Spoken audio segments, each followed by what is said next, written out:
And we should ask, why does Russia feel that they are so threatened by a summit discussing the basic principles of territorial integrity, food security, and nuclear safety? Instead, Russia's representative at the United Nations recently said, the only topic for any international meetings on Ukraine will be the unconditional surrender of the Kyiv regime.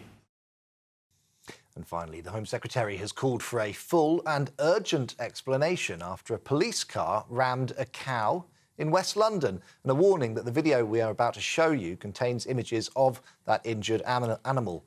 The vehicle hit the cow in Feltham before knocking it to the ground a second time.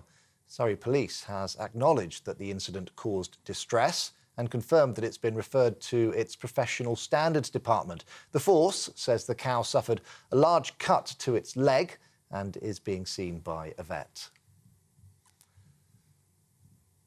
For the latest stories, you can sign up to GB News Alerts by scanning the QR code. It's on your screen right now, or go to gbnews.com/alerts. Now, back to Mark.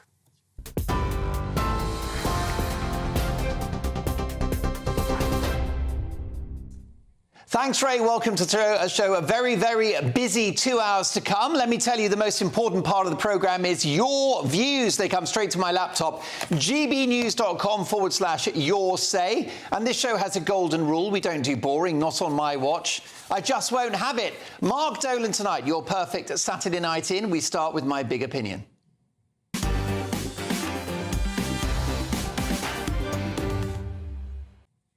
A Labour MP, Rosie Duffield, has been forced to withdraw from election hustings this weekend because of death threats. So what is her terrible crime? Pointing out that there are two biological sexes and the importance of women's hard-won sex-based rights. And she's now too unsafe to face the public. This is progress, is it? If your cause involves making violent threats, including rape and murder threats, then I don't support your cause. For example, whilst I'm deeply troubled by what's happening in Gaza, the same goes for the so-called peace protesters who are cheering on terrorists, revelling in anti-Semitism and seeking the destruction of Israel. It seems that I'm not the only one who struggles with these woke causes which are underpinned by a sense of threat, of violence and of dark menace.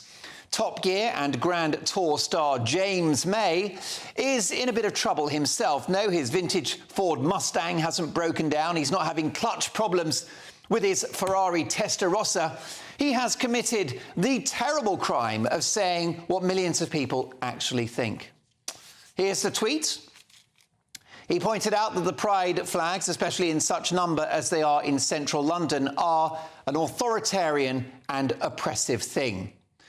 Of course, he's right. Whilst Pride was originally founded to celebrate gay rights, something of which I'm a passionate supporter, it has since been hijacked by the woke Taliban of Islington, North London, who will have you believe that you can change your sex, that there are hundreds, if not thousands, of genders which can change several times in a day. And there's something called gender neutral, which means you're not anything.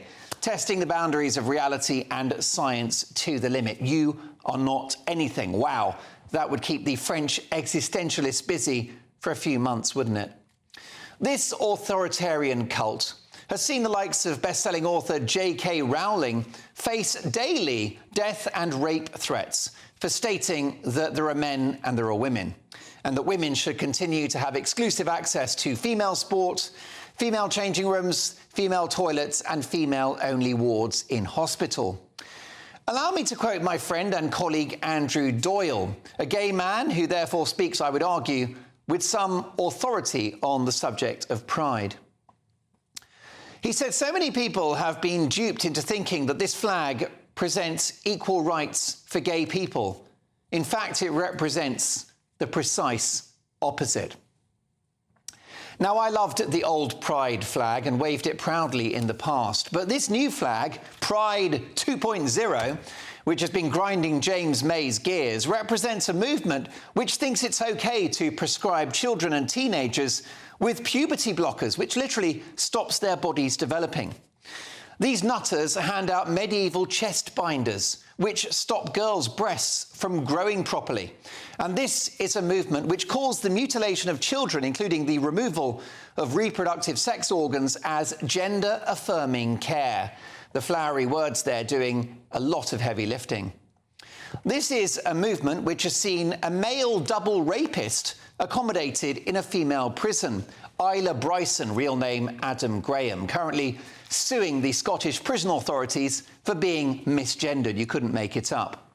This is a movement which has seen a slander on all of womankind, with newspaper headlines like, here we go, ex-soldier exposed her penis and used wheelie bin as a sex toy in public. Her penis, folks. Or how about this one? Woman jailed after stabbing and tying up her victim. Such a naughty girl. Not the most flattering mugshot, that is it? She must have forgotten to have her morning shave. Such a naughty girl. This is a movement which sees biological males winning awards for Woman of the Year, taking first prize in beauty pageants. And it's a movement which sees grown men, fully intact, breaking records in women's sports and crushing the dreams of female competitors. All at the same time, whilst putting those girls through the hell of seeing her private parts in the changing rooms, as happened with crap male singer who became world-beating female swimmer Leah Thomas. This is progress, folks. Do keep up. The original principles of Pride are a wonderful thing, but are long gone, alienating large portions of the gay community who consider this movement to be deeply homophobic. Why is that? Well, because boys and girls who may well previously have turned out to be gay have instead been placed on a path to change their sex, with the irreversible health risks involved as well as the psychological damage. Many call it a form of gay conversion therapy, not letting them be gay. This is a movement which tells lesbians that they are a bigot if they're not attracted to a trans woman, which is a biological male calling himself female. One high-profile dating app now prevents lesbian women from selecting a biological female partner when hooking up with someone online, meaning that when they go on the date, they could find more than they bargained for. And this is progress, is it? This is a movement which sexualises children with graphic lessons in class, and in which raunchy drag show acts are given top billing in primary schools. This sexist, homophobic and scientifically illiterate incarnation of Pride is now a month long, but we shouldn't give it 5 minutes of our time. Pride comes before a fall, and this can't fall soon enough.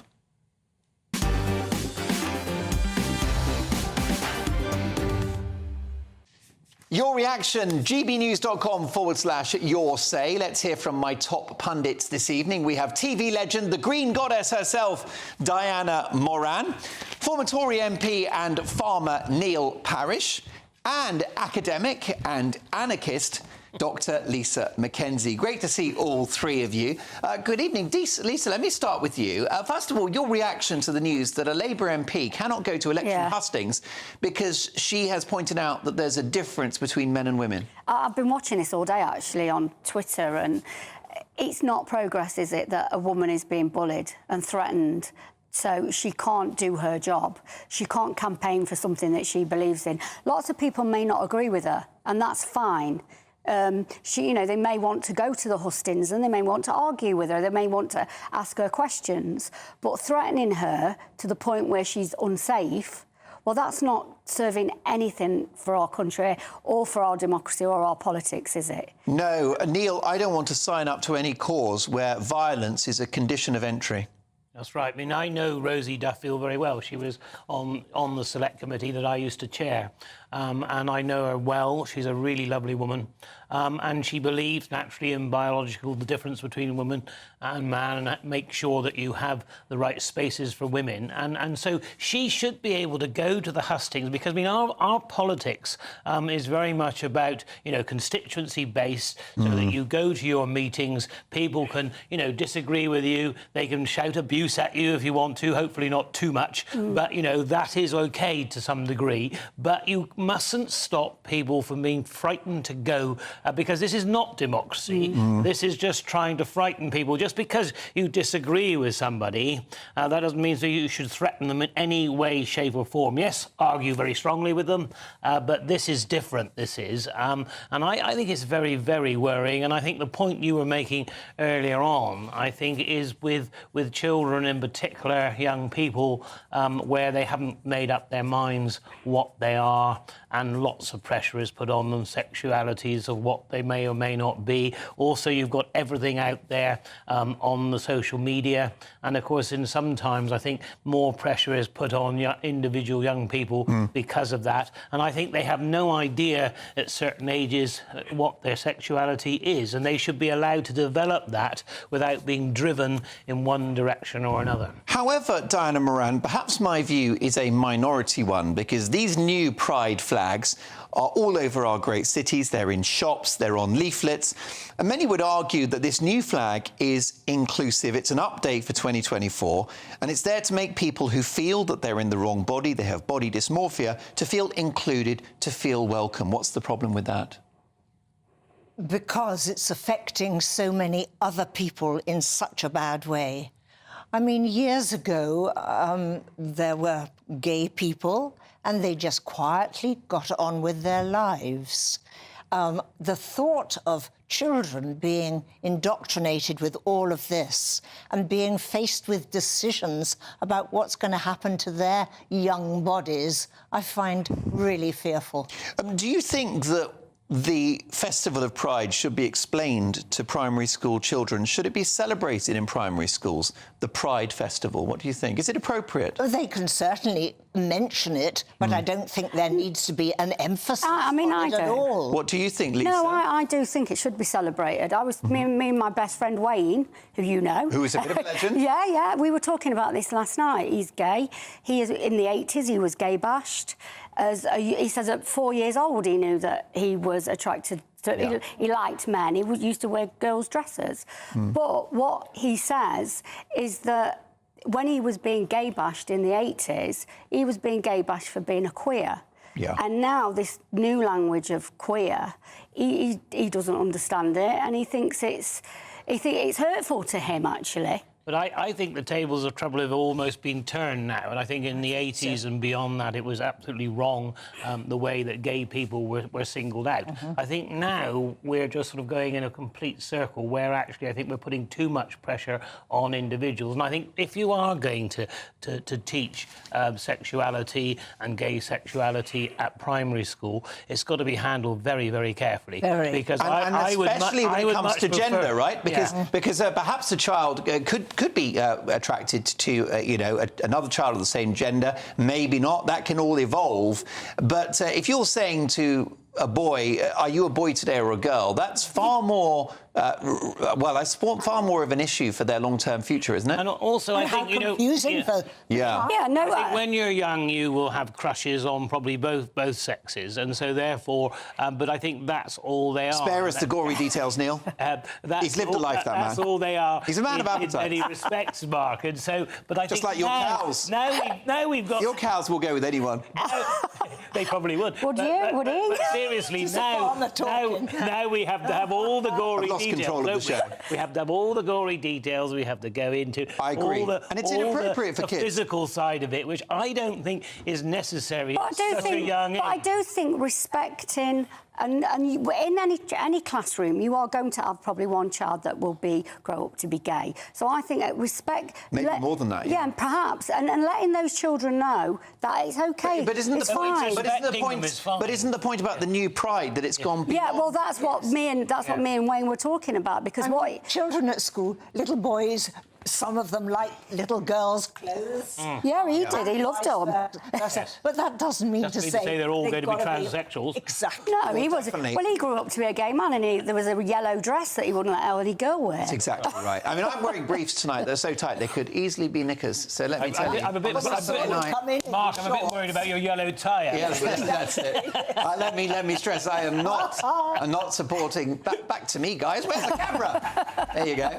I'm not supporting the little Democrats or the Tories or Labour. All you got to do is vote on July the 4th. OK, listen, we'll come back to that. But next up in the big story, Lord Cameron has accused Nigel Farage of trying to destroy the Conservative Party by standing for reform. So will Nigel Farage succeed? We'll debate that next with the Hamiltons.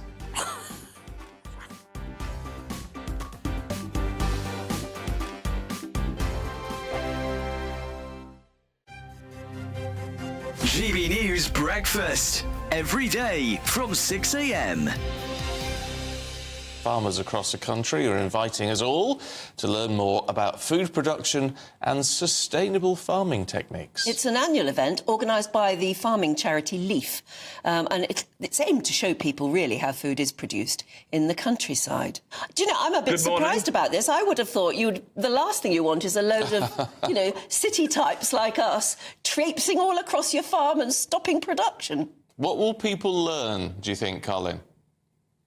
That basically farmers are nice people and we produce good food. We don't mess up our food. It's the manufacturers that mess up our food. We produce very safe food and we love doing it. Yeah, I mean, I'm surprised you guys keep going with the dedication you do. I know you love the land and you love your work, but you only have to watch Clarkson's farm to see how hard it is for you. Maybe if we ordinary people appreciate what you do, you'll get a better deal from the politicians.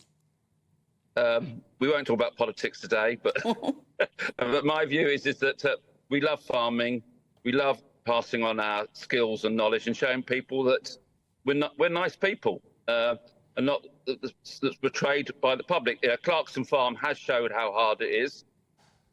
That's the reason why we have Open Farm Sundays, to try and get some of these young people down on the farm to see where their food comes from.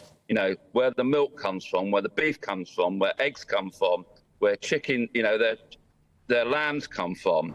And they need to know and they need to understand food production in the world is on a knife edge. We have politicians wanting us to grow wildflowers instead of food. But we want to grow food to feed the British public. Yeah, and we've heard. The People's Channel. I'm Christopher Hope. From pop stars to politicians, I'll interview anybody in a pub who's got a political opinion. Join me every Friday on Spotify, Apple Podcasts, YouTube or gbnews.com, or wherever you get your podcasts. GB News, Britain's election channel. Hello there, I'm Eamon Holmes. Thank you for joining us on GB News, Britain's news channel.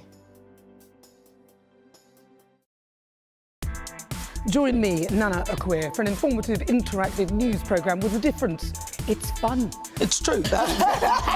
You're not wrong. No one will be cancelled. Lovely. Join me from 3 p.m. every weekend, only on GB News, Britain's news channel. I'm Michael Portillo. This is GB News, the People's Channel, Britain's news channel.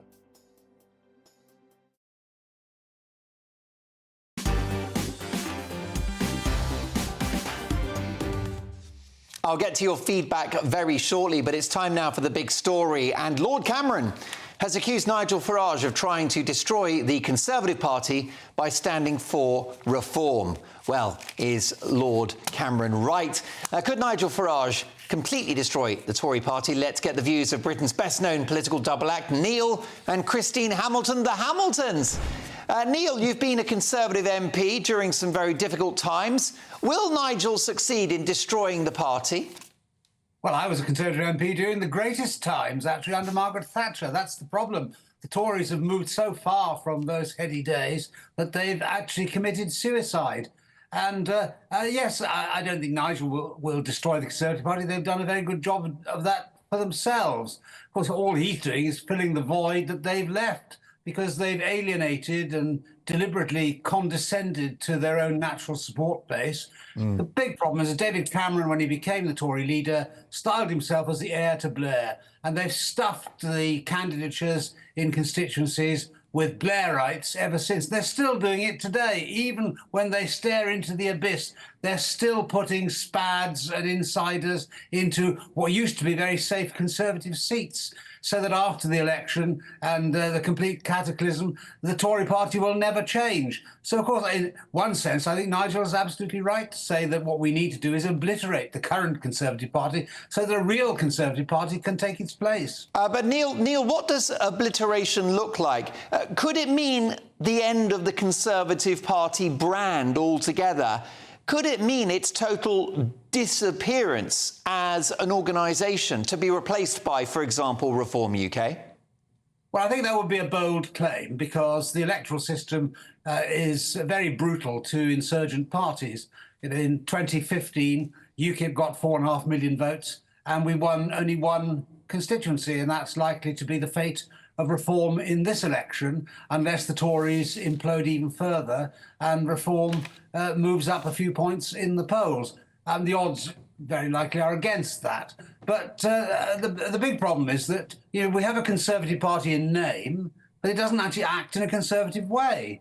They've done nothing to capitalise upon Brexit. They've completely, spectacularly failed to control immigration. They've doubled down on all the green crap, as David Cameron once memorably described it, and saddled us with vast bills, making our economy more inefficient by spending huge amounts of money on windmills and solar parks and so on. And in so many other ways, done nothing to counteract the woke culture that's infesting our civil service and all our public institutions. I mean, there's nothing Conservative about the current Conservative Party at all. That's their big problem. It's an exercise in mis-selling on a vast scale. OK, well, of course, Rishi Sunak would argue that the Tories have outlined plans to reduce taxes, get the economy growing, stop the boats and tackle immigration. All very Conservative principles. But it's interesting to hear what you've got to say, Neil. Christine, could July the 4th be an existential moment for the Conservative Party?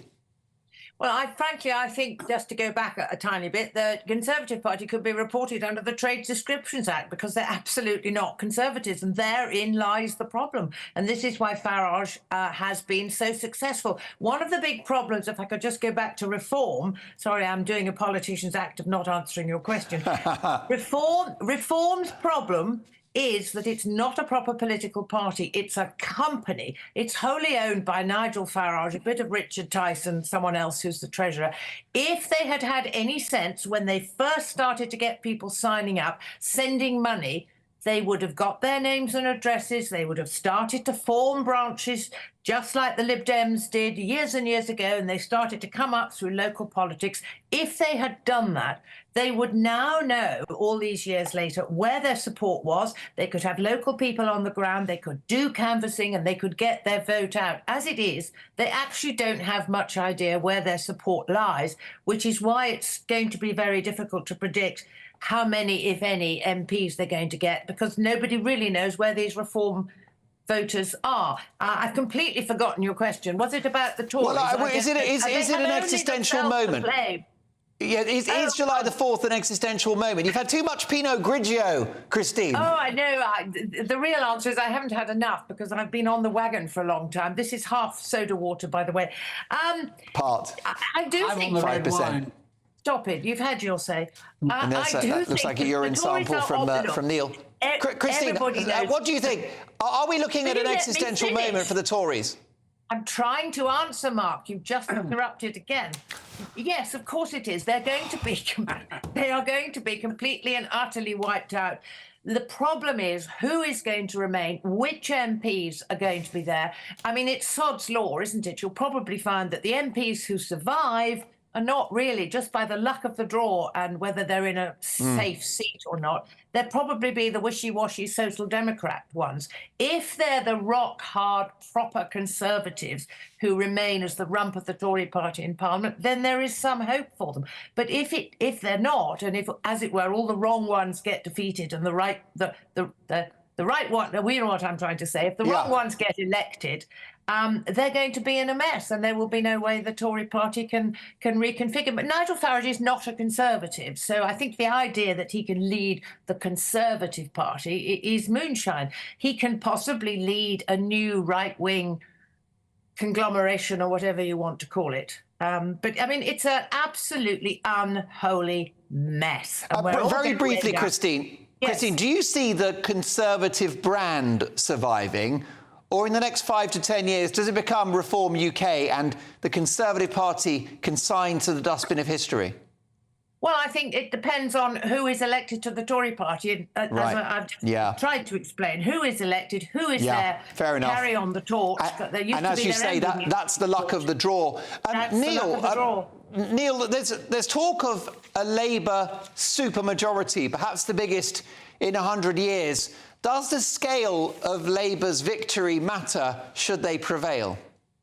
Well, yeah, it does, of course, obviously, because the thought of a Labour government for 5 years in an unchallengeable position is horrific. Just look at Wales, if you want an example of what that does to you.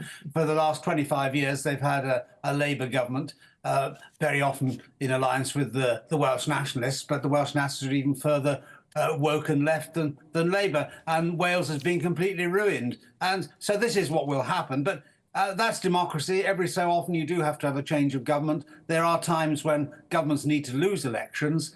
Sadly, I think this is one of them, because as I see no sign that the Conservative Party recognises why it's in this mess and is prepared to face up to the mistakes that they've made and admit them and move on to an agenda which is likely to succeed, then I'm afraid what we do need to do is sweep away all those who are responsible for the debacle that's about to engulf them. And if only we could have a party led by, for example, Jacob Rees-Mogg, or indeed any other GB News presenter for that matter, then I think they would do a lot better. Oh, OK. Listen, Neil and Christine, what a thrill to have you back on the show. Enjoy the rest of your Saturday evening. I'm delighted you've fallen off the wagon in style, Christine. There you go. Small drop of soda water, and the rest is gin, and well-deserved, frankly. Let me tell you that Labour will defend their manifesto and argue that the rather commanding position they have in the polls suggests that Britain is ready for change. Now, let's have a look at the candidates for that Clacton constituency. They are as follows. Jovan Owusu-Nepal, Labour. Giles Watling, Conservatives. Matthew Ben-Silum, Liberal Democrats. Nigel Farage, Reform UK. And Natasha Hobson, Green Party. Also, Craig Jameson, Climate Party. Tony Mack, Independent. Tassos Papastaniou, who is Heritage Party, and Andrew Pemberton, UKIP. There we are, coming up in a huge new headache for King Charles. Is Prince Harry at work on a new book? Plus, Joe Biden wanders off at the G7 and Donald Trump turns 78 this weekend. We'll get the inside track live from the US from our top politics insider next. Hello and welcome to your GB News weather update, brought to you by the Met Office. Well, it's going to be quite an unsettled weekend with some showers, some longer spells of rain, even some thunder at times this evening. And it's all because of this area of low pressure which is swirling around the UK, sticking around for Saturday and also Sunday. Into this evening, we'll see plenty of showers move their way across the UK. These are a little bit heavy at times, particularly across central areas. And we'll also start to see some longer outbreaks of rain move their way southwards into parts of Scotland. And a fair amount of rain around tonight, which means it's going to be a mild night on offer. So to start off on Sunday then, these outbreaks of rain will slowly move their way southwards across parts of Scotland. This could be a little bit heavy at times, particularly as it does push up over the hills. Elsewhere, it's going to be a bit of a mix, some clearer spells, but also still the odd shower at times too. A little bit blustery across the northwest of Scotland and a little bit blustery for a time across southern parts of the UK, but winds generally easing by the time we reach Sunday morning. On the whole then, for the second half of the weekend, a fairly unsettled day with showers, some longer spells of rain, and as the winds ease across the south, the showers will be fairly slow moving at times, but there should still be plenty of sunshine in between those showers, and the rain across the north will gradually break its way up through the course of the afternoon as well. A little bit warmer compared to today, 21 degrees across the southeast, perhaps even 22 degrees if we see those prolonged sunnier spells. To start the week then, still plenty of showers across the northern half of the UK, still merging at times to bring longer spells of rain, but overall a largely dry day across parts of the south and southeast, with still plenty of that sunshine on offer. There will still be some showers in the outlook, however, from Wednesday onwards, plenty of dry weather on offer too, with those temperatures remaining around average. This is GB News, and we are Britain's election channel. This vote may seem to be about the politicians in the media, but it's actually about you. And we won't ever forget that. Join us up and down the country as we follow every moment together. Now more than ever, it's important to hear all sides as you make your decision ahead of polling day. We're here for you. This is GB News, the People's Channel, Britain's election channel.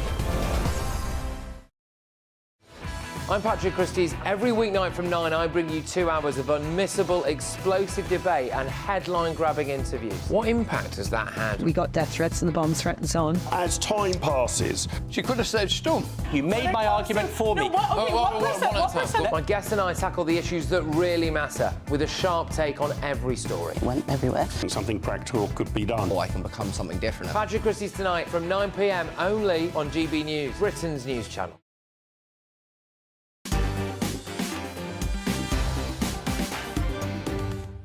Well, I've got to say that anger towards the Conservatives is noticeable on the message board, gbnews.com/your say.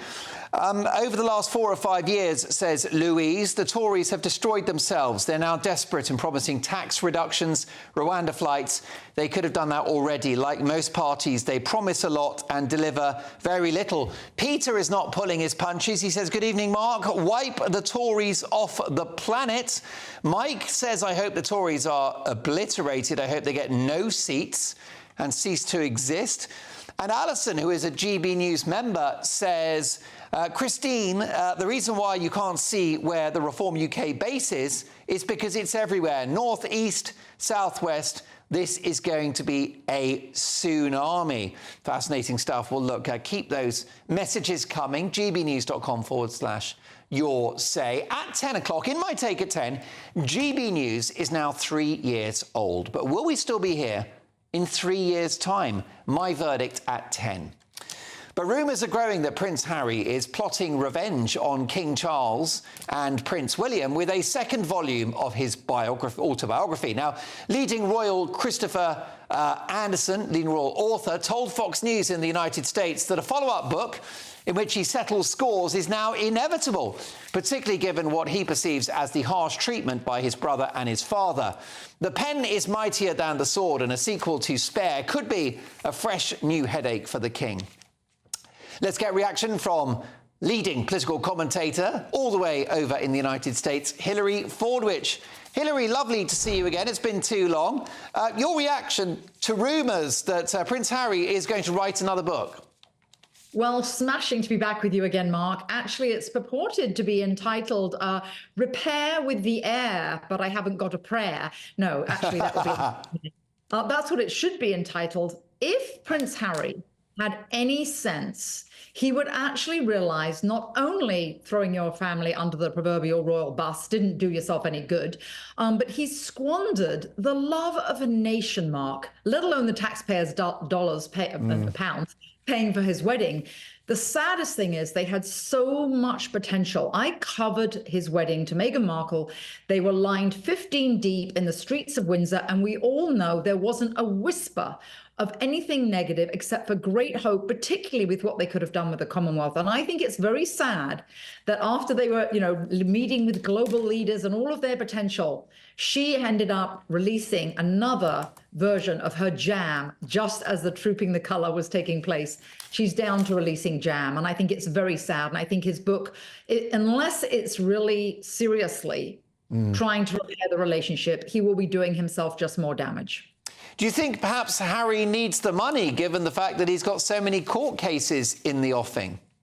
Of Of course he does. And Mark, one thing I don't think that he realizes, when you're within the bounds of the royal family, all of the courtiers, they're there to do what? To serve you, to protect you. What I don't think he realizes with regard to the commercial sector, do you think any lawyer ever in the history has ever said, no, I don't think there should be any lawsuit? Like, do you think any lawyer said to any couple divorcing, no, let's patch things up, let's get back together instead, let's not have a legal case? His lawyers, of course, are making a fortune from him. The book companies want to make a fortune from him. Same thing with Netflix. Everybody wants to make money from him. I don't think he realizes they're not really in his court. Meanwhile, Donald Trump turned 78 yesterday, Hillary. Do you think he'll be celebrating a second term in the White House in November? Well, certainly all polls are pointing to that at the moment. He's leading Biden in every single poll, particularly in the swing states. That's what's the most important. There are 6 states in America which are swing states, and those are the states that matter the most. And just recently, he's overtaken Biden in all 6 states, and they're very, very close. What I will say with regard to Trump is that, of course, he just came out with this recent proposition, and this was when he was meeting on Capitol Hill just last week. And I know many people in the room who said that it was actually jaw-dropping in terms of the reaction. He has suggested that of dropping income tax, federal income tax, and replacing it with tariffs. Now, for example, the EU places a 10% tax on American cars being imported into Europe, which is why you don't see very many American cars in Europe at all. But we only have a 2.5% tax here in the US on EU imports, which is why there are plenty of German cars. So this has gone down very well over here. He's very innovative. And when he was in Las Vegas, he actually suggested there that there be no more taxes on tips. So he knows how to appeal to the common man, Mark. And last but not least, if I may make mention of this, I was recently golfing at one of the Trump resorts, and I spoke to a very old caddy there, a lovely old man. You know what he said to me? He was an old black man, and I asked him what he thought of Trump. He worked at the Trump resorts well before Trump was ever even running for office. And you know what he said? He said in all of the resorts he's ever worked on, all up and down the East Coast of America, Donald Trump was the only owner who ever, 1, spoke to him, 2, asked him what he thought, and 3, Mark, asked him what would make the lives of the caddies better. And this old caddy told me that when he came back the next year, because they all go down to Florida in the winter, he said all the changes have been made. Donald Trump listens to the common. It's the common touch, Mark. If he's reelected, it will be because he has the common touch and he understands the regular American. Hillary, the clock's against us. Briefly, if you can, you've got a foot in both camps because you're a Brit, but based in America now. You're a politics, royal and business expert. Do you think that President Donald Trump in the White House would be good news for Britain? Absolutely, without an absolute doubt. His mother, if you remember, was Scottish. He had great respect for former beloved Queen Elizabeth II. And remember, it was Obama who said that if the British voted for Brexit, that they would go to, in quotes, the back of the line. Obama was very anti-British, and for some reason he was accepted very well in the UK. No, President Trump has always been pro-Britain. He would be pro a trade agreement, and yes, it would be very good for Britain. Hillary Fordwich, let's catch up soon. My thanks to political and royal commentator Hillary Fordwich. Don't forget, in My Take at 10, GB News celebrates 3 years on air. But will we still be here in 3 years' time? I'll be giving my verdict at 10 o'clock. But next up, it's Mark Meets, and it's top actor John Altman, famous, of course, for playing nasty Nick Cotton in EastEnders. That's next.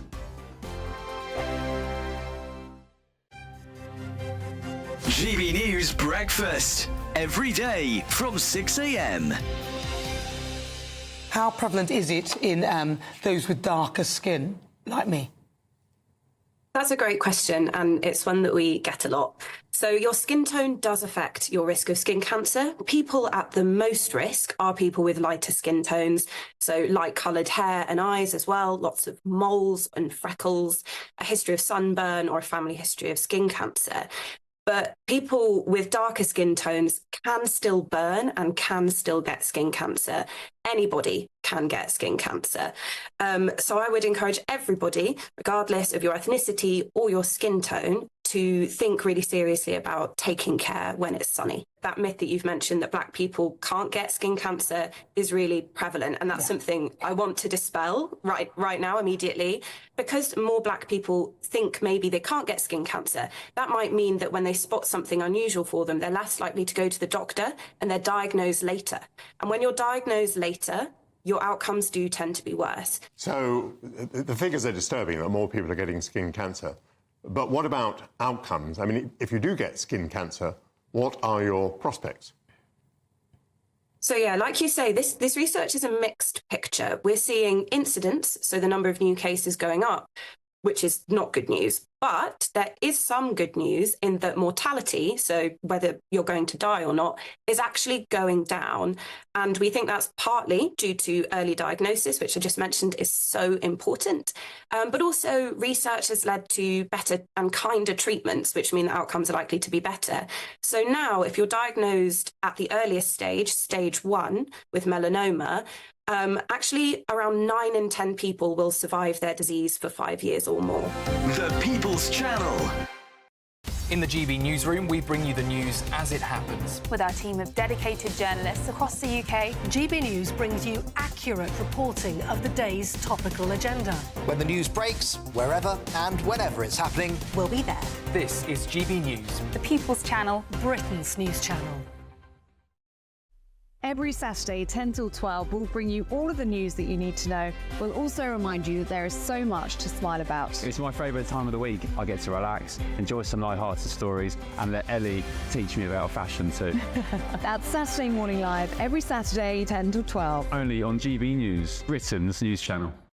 We're proud to be GB News, the People's Channel. And as you know, we always love to hear your views. Now, there's a new way of getting in touch with us at gbnews.com/your say. By commenting, you can be part of a live conversation and join our GB News community. You can even talk to me, Bev Turner, or any of the members of the GB News family.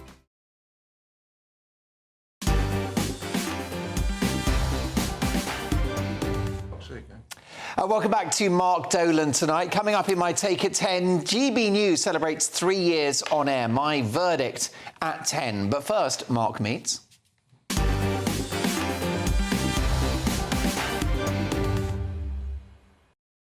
And tonight, one of the most recognised faces in the country, a man who became a household name for playing nasty Nick Cotton in EastEnders for 30 years. Here is the brilliant actor John Altman in action.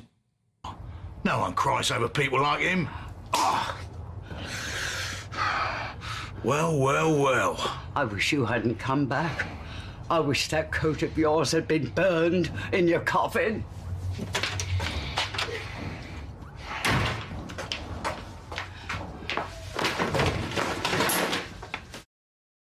Brilliant stuff. Well, John has also had a successful career in theatre and on the musical stage, as well as film roles and reality TV. And I'm delighted to say that John Altman is much nicer than Nasty Nick, and he joins me now. Hi, John. That was acting, wasn't it? I guess so, yeah. It was good to get my teeth into it, you know. Definitely. Yeah. Now, listen, you'd had pretty significant film and TV roles before EastEnders. How did the role of Nasty Nick Cotton come about? Well, I hadn't worked for about a year, and my agent at the time sent me along to the Bush House. Right. Because they said they were doing this new soap opera. Yeah, because it wasn't on air at that point. No. You were in the first episode. This should have been late 1984. Yeah. And... so unknown, brand new projects. Yeah. And it was called East 8, I believe. Right. Yeah, originally. But they wanted all... Julia Smith, creator, along with Tony Holland, wanted genuine EastEnders. So I really wanted the job. So I went in there talking like this. Not on me, Mark. All right, mate? Yeah. Are you an EastEnder originally? No, not at all. So you pretended? I pretended all the way to them? I kind of acted literally all the way through the interview, and then and then I went back later in the afternoon because Julia wasn't there in the morning. So it gave me a chance to kind of learn it a bit, and I dressed accordingly. My agent gave me the idea of what to wear: jeans and leather jacket. I had my ear pierced anyway, so yeah. You were well advised. You were in that very first episode of EastEnders. Did you know then that you were part of something special that would last for a long time? Nobody knew for sure. I think we all had a good feeling because there was some kind of magic on the set, I think, and it had been well cast. And then, of course, it really took off because it was the first really gritty soap, you know. And I think the other soaps kind of like, you know, pinched the idea in many ways. And that's footage of you having a fight with Phil Mitchell. I mean, those fight scenes were memorable, weren't they? Yes, indeed. Yes, did they take a lot of rehearsal, those sorts of scenes? Not too much, but yeah, you have to choreograph it and make sure, it's like a dance. Let me tell you, you look like you're going to win that one, let me tell you. The body language is quite impressive. I understand that the show's producer, you mentioned Julia Smith, wrote you out of the show for a while after a disagreement about the direction of the character of Nick Cotton. Is that true? What happened there? Yeah, it was, I don't know if you remember Lofty, it was Tom Watt, the actor. Yeah. Nick was always bullying him. He was the pop man in the Queen Vic. And suddenly, and we've been doing it for about a year. Now, Lofty wasn't gay, Nick wasn't gay. Yeah. Then Julia decided it was going to make them both gay, which I thought wasn't quite right, really. That's fair enough. As an actor, I'll play any part, Yeah. If it's a good once role. once you've embodied the character, you've got, I guess, a bit of influence on the direction. And you'd say, look, Nick Cotton wouldn't be a gay man. Yeah, I went up to her in the restaurant, bless her, and I said, I heard a rumour, because you know what it's like in studios. These rumours are all flying around all the time. And I said, if it's true, Julia, I don't think it's a good idea. And apparently she turned to one of the scriptwriters and said, write him out. OK. But however, you were back, right? I was in and out for years, and sometimes I wasn't in there for about 4 or 5 years. So as you were saying earlier, I went on the road and did musicals like...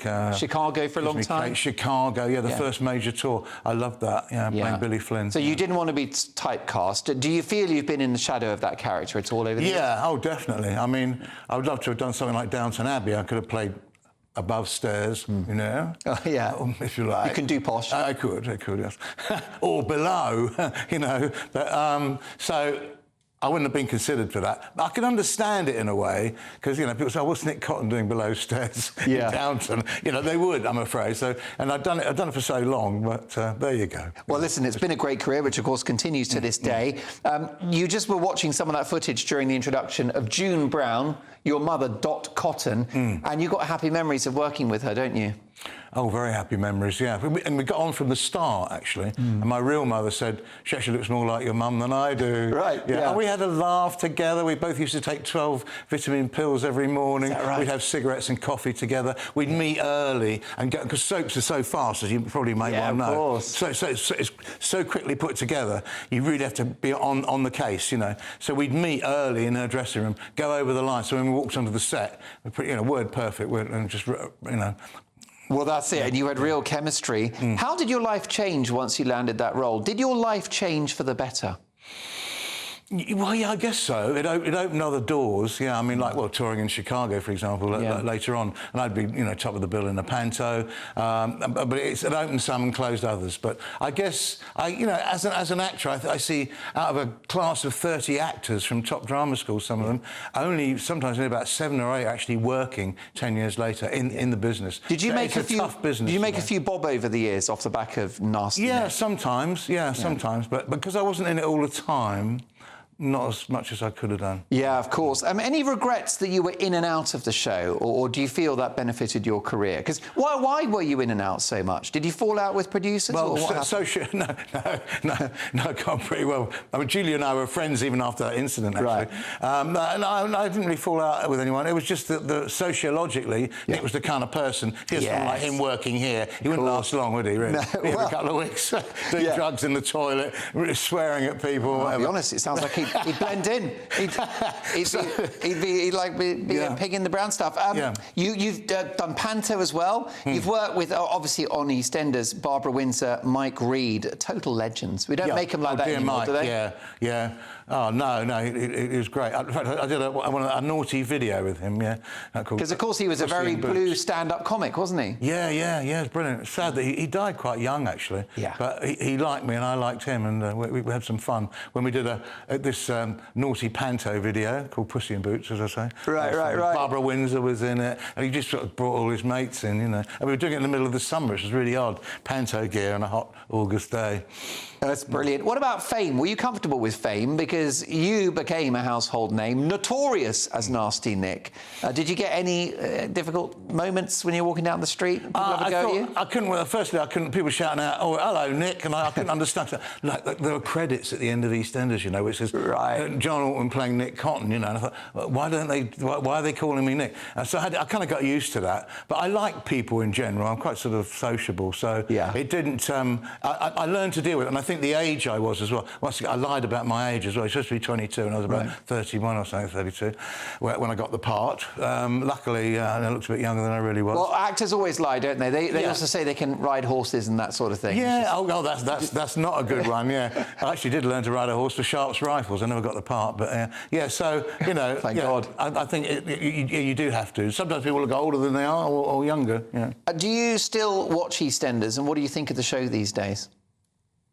I don't often watch it. In fact, I'm hard put to keep up with all the plays in the West End, all the movies, all the DVDs I've got piled up next to my television. So I don't really have time to watch soap. But I watched a really good episode. I just sort of clicked on one time. Colin Salmon had a big scene in the Queen Vic when his dad appeared, and it was really pretty. There was only about 4 or 5 of them in the one episode. It was a really good episode, actually. And I met Colin in the past, and I thought he's done really well on there. I won't ask if you're going to do a comeback, because he was killed in 2015. Mm-hmm. So there's no chance of a kind of Bobby Ewing shower moment, is there? Well, you never know in soap, do you? Talk to your accountant and your agent. Yes, Let's make it happen. Bring back Nick. Breckman & Co, listen, only a few seconds left, but you don't stop working, and you've got lots in the pipeline, haven't you? At the moment, things are a bit quiet, but I've got this Unstoppable coming out, Unsinkable rather coming out. Yeah. I've also got a documentary. So Unsinkable is an audio drama, isn't it? Yeah, John Malkovich is in it. Yes. It's all about a ship that they think was sinking in the Second World War in the Atlantic convoy. It's a true story, actually, and they thought it was going down, so they all abandoned ship, disappeared into the mist, and in the middle of the North Atlantic, and then suddenly the next morning they saw this ship nearby. It hadn't gone down. Oh, my God. They went back on board. Well, I tell you what, it reminds me of GB News, which, let me tell you, is the topic of my Take at 10. Thank you to John Altman. I'll see you in 2. That warm feeling inside from Boxed Boilers, sponsors of weather on GB News. Hello and welcome to your GB News weather update, brought to you by the Met Office. Well, it's going to be quite an unsettled weekend with some showers, some longer spells of rain, even some thunder at times this evening. And it's all because of this area of low pressure which is swirling around the UK, sticking around for Saturday and also Sunday.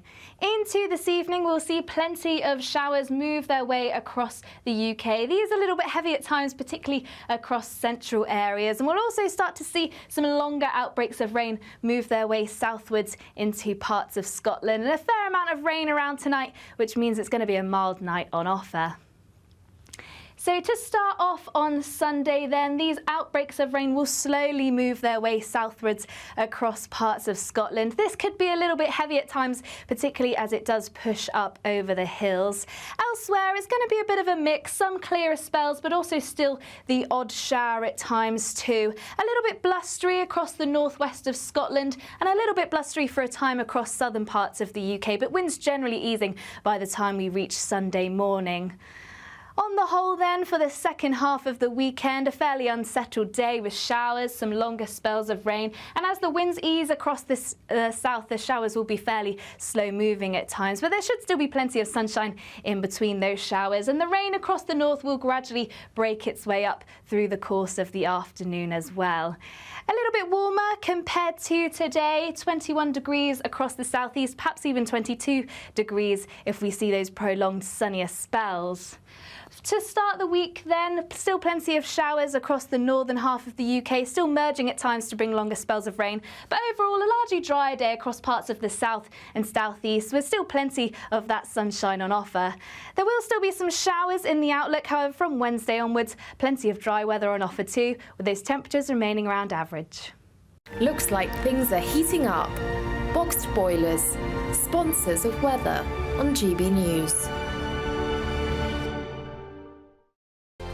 Don't miss out on your chance to win our Summer Spectacular. And have we got a prize for you? First, there's a totally tax-free £15,000 in cash to make your summer spectacular. Spend that extra cash however you like.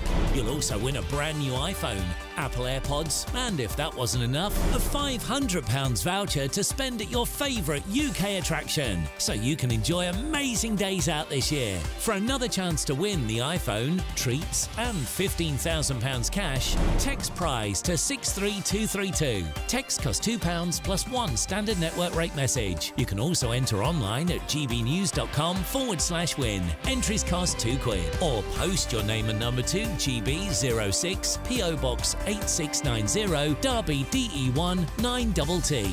UK only. Entrance must be 18 or over. Lines close at 5 p.m. on the 28th of June. Please check the closing time if listening or watching on demand. Good luck. Join me, Nana Akwe, for an informative, interactive news programme with a difference. It's fun. It's true. You're not wrong. No one will be cancelled. Lovely. Join me from 3 p.m. every weekend, only on GB News, Britain's news channel.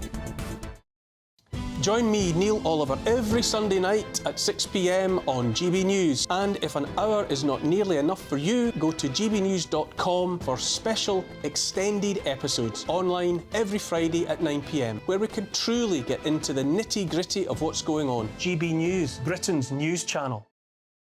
If you want your news to be straight talking... This is a nightmare for the Conservatives again. Down to earth. It's not just Nottingham where this is happening, is it? And most importantly, honest. Hard-working, middle-class taxpayers, they'll get their book thrown at them. Then catch me, Martin Daubney, Monday to Friday, 3 till 6 p.m. on GB News, Britain's news channel. This is GB News and we are Britain's election channel. This vote may seem to be about the politicians in the media, but actually it's about you. And we won't forget that. Join us up and down the country as we follow every moment together. More than ever, it's important to hear all sides as you make your decision ahead of polling day. We're here for you. This is GB News, the People's Channel, Britain's election channel.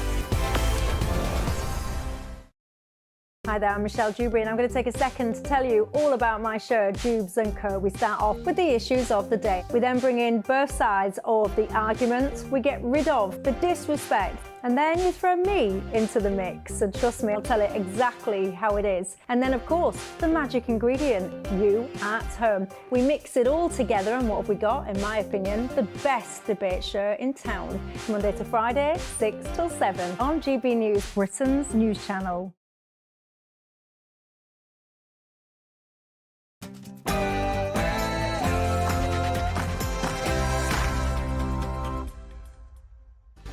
It's 10 o'clock on television, on radio and online in the United Kingdom and across the world. This is Mark Dolan Tonight. In my take at 10, GB News celebrates 3 years on air. But will we still be here in 3 years' time? I'll be giving my verdict in 2 minutes. Also in the last word, all the election latest with our top Fleet Street insider and tomorrow's newspaper front pages. A packed show, lots to get through. That first image and that first video footage of Princess Catherine will get reaction from Kinsey Schofield live in the studio. A busy hour to come. But GB News' future next after the headlines with someone that frankly is uncancelable, Ray Addison.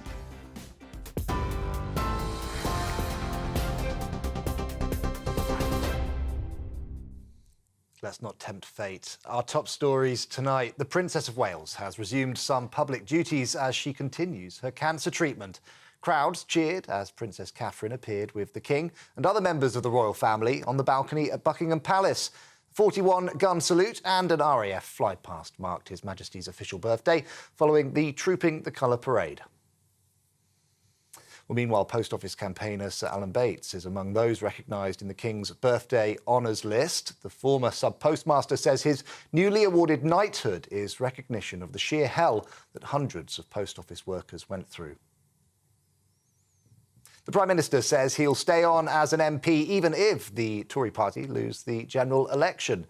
Rishi Sunak saying that he'll fight to the last day as he responded to a question about a YouGov poll, which shows that Reform UK has overtaken the Tories for the first time. The party's leader, Nigel Farage, has suggested that he can be the voice of opposition. Well, Labour is promising 40,000 extra NHS appointments a week. Sir Keir Starmer's claiming that waiting lists could rise to 10 million if the Conservatives remain in power. However, experts at the Institute for Fiscal Studies say that claim is highly unlikely. Meanwhile, the Lib Dem leader has been tackling a racetrack today and a trampoline too on the election campaign trail. We have liftoff! The bounce in the pole's coming. Campaigning in Surrey, he said he hopes that blue wall gains will keep his party in the running for the opposition. Sir Ed is pledging to scrap elected police and crime commissioners to boost frontline policing. The Prime Minister has slammed President Putin for failing to attend a Ukraine peace conference today. Rishi Sunak was among more than 90 Western leaders attending that event in Switzerland. They're hoping that they could put pressure on Russia to end the war. Putin has no interest in a genuine peace. He's launched a sustained diplomatic campaign against this very summit, ordering countries to stay away. And we should ask, why does Russia feel that they are so threatened by a summit discussing the basic principles of territorial integrity, food security, and nuclear safety? Instead, Russia's representative at the United Nations recently said, the only topic for any international meetings on Ukraine will be the unconditional surrender of the Kyiv regime. And the Home Secretary has called for a full and urgent explanation after a police car rammed a cow in West London, and a warning that the footage we're about to show you contains images of the injured animal. The vehicle hit the cow in Feltham before knocking it to the ground a second time. Surrey Police has acknowledged that the incident caused distress and confirmed that it's been referred to its Professional Standards Department. The force says the cow suffered a large cut to its leg and is being treated now by a vet. For the latest stories, sign up to GB News Alerts by scanning the QR code on your screen or go to gbnews.com/alerts. Now back to Mark.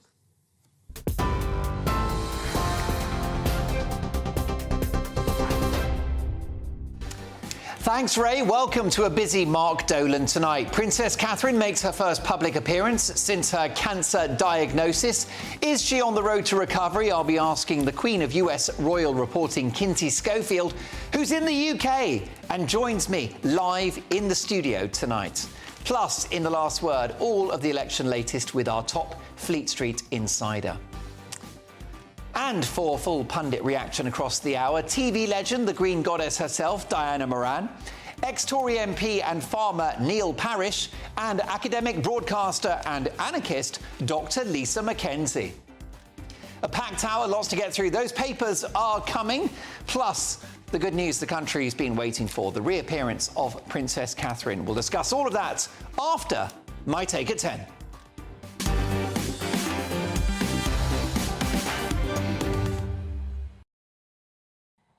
There's a lot you can do in 3 years. A university degree. It's 2/3 of a term in office. If a marriage gets past 3 years, that's normally an encouraging sign. And at 3 years, that is the point at which a child is walking, out of nappies and discovering the world. Well, this week sees the 3-year birthday of one particularly noisy toddler, GB News. This milestone is a remarkable achievement, given our bumpy start and the fact that we've got more knockers than Playboy magazine. The channel didn't so much go on air on the 13th of June 2021. We rather fell on air, with dodgy sound, technical glitches and cameras seemingly with a mind of their own. But the decision to get on air as quickly as possible and steal a march on our rivals was a masterstroke. The truth is that you'll never be ready to launch a project on this scale, and rather than spend months developing a polished and frankly rather boring product, we decided to be publish and be damned.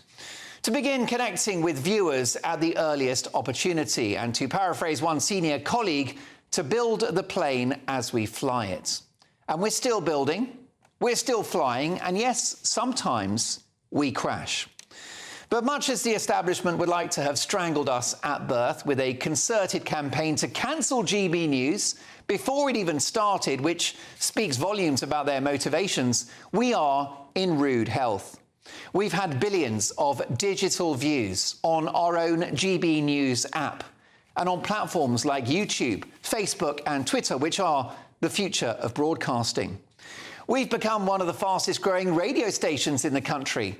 Our website is in the top 20 for news in the UK. And we now regularly catch Sky News and BBC News in the ratings, including this show where I'm often beating Sky News about now. In fact, this programme enjoyed a watershed moment just 2 weeks ago when we peaked at 122,000 people at this exact time. All thanks to you. But this is just the beginning.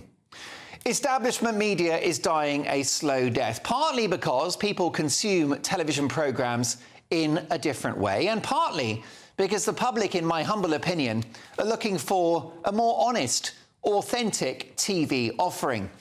After a perceived anti-Brexit bias in the run-up to and the aftermath of the referendum vote, and one-note coverage during the pandemic, which uncritically supported the case for masking lockdowns and vaccine tyranny, there is a growing appetite for a channel which looks at things differently, which is balanced and which widens the national conversation to reflect what you, the British people, think and what you're actually talking about at home, at work, and most importantly, in the pub. And despised as we are among many in the broadcasting establishment, of course we are, they can smell their own decay, we are ultimately winning the argument. Advertising revenue is up, membership is thriving, costs are coming down, and our detractors' worst nightmare is on the way, a commercially viable business that will serve its growing army of viewers and listeners from across the political spectrum.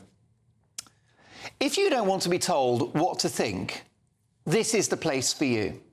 If you want to see the free and fearless competition of ideas played out in a fair, good-humoured and balanced way, this is the place for you.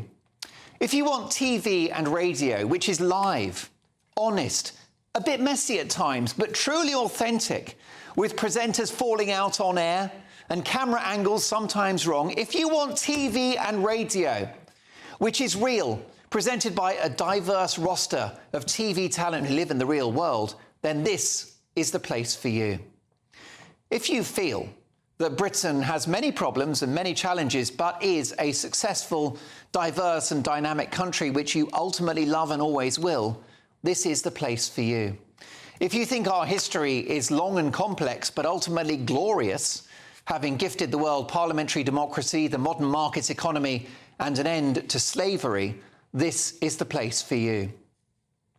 If you believe in plain old common sense, that the country has to live within its means, that there are two biological sexes, and if you support Martin Luther King's dream of a tolerant, colourblind society, not one where race is the only lens through which we see the world, this is the place for you. You might have noticed there's an election coming, and this presents the channel with a huge opportunity to hold whoever wins power properly to account. And how will we do that differently to the others? Well, with a bit of wit, with a bit of natural spontaneity, with balance, with an open mind, and with no agenda. Which is why we are attracting an audience from all backgrounds, all classes, all cultures, all political persuasions, all ages. That is why we are called the People's Channel. The people will decide on July the 4th, but a growing number of Brits have already chosen us. Governments will come and go, but thanks to you, GB News is here to stay.